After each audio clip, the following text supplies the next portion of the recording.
And then she says, do you have any kids? I said, no, I don't have any kids. She then asked me if I was married. And then I said, no, ma'am, I am not married. She says, how old are you? I said, 19. May I help you find something? She then says, you are the most beautiful girl I have seen. And I said, oh, thank you. And then she says, I think you could be the next Miss USA. I'm in the Army, okay? We don't do pageants in the Army. She then asked me to meet her at Starbucks the very next day before my next shift at Target. And apparently I was a pretty open-minded 19-year-old because I actually agreed to meet her the very next day. The next day she brought this foot-tall stack of pageant books and proceeds to convince me to enter into a state pageant. So 3 months later, I compete in my first pageant and I lose. I go back the second year, compete in the state pageant. I lose. Go back the third year, compete in the state pageant and lose. Go back the fourth year, compete in the same pageant and lose. I go back the fifth year, y'all. Compete in the state pageant and lose. But guess what? I go back the sixth year. Guess what happens? I lose. I called her on the phone and said, you told me I could be the next Miss USA. And she says, Deshauna, keep working, don't quit, keep going back. And in June of 2015, she passes away from leukemia.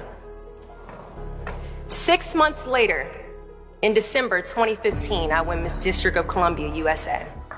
And 6 months after that, in June of 2016, I become the first soldier to win Miss USA. At times, our purpose drops in our laps as if the heavens threw it by accident.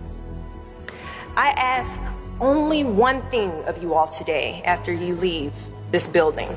Do not fear failure, but please be terrified of regret.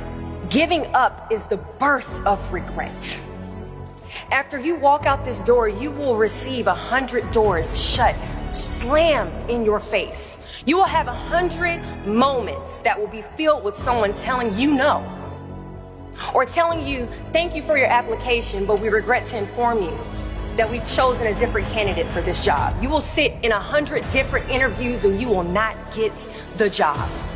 The reality of life is that we will all hear more no's than we hear yeses. And we will fail a lot, and I mean a whole lot. But what I ask of you today is to not take no for an answer. Don't be afraid of no's. Be afraid of the possibility of a yes that you have prematurely destroyed because you decided to quit before the clock strikes 12. I love a good no. Please tell me no.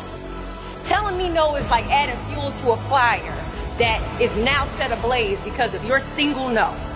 So today I challenge you to fight, to work, to not stop here, to believe so heavily in your aspirations that you too will not fear the word no, but instead you will choose to welcome it.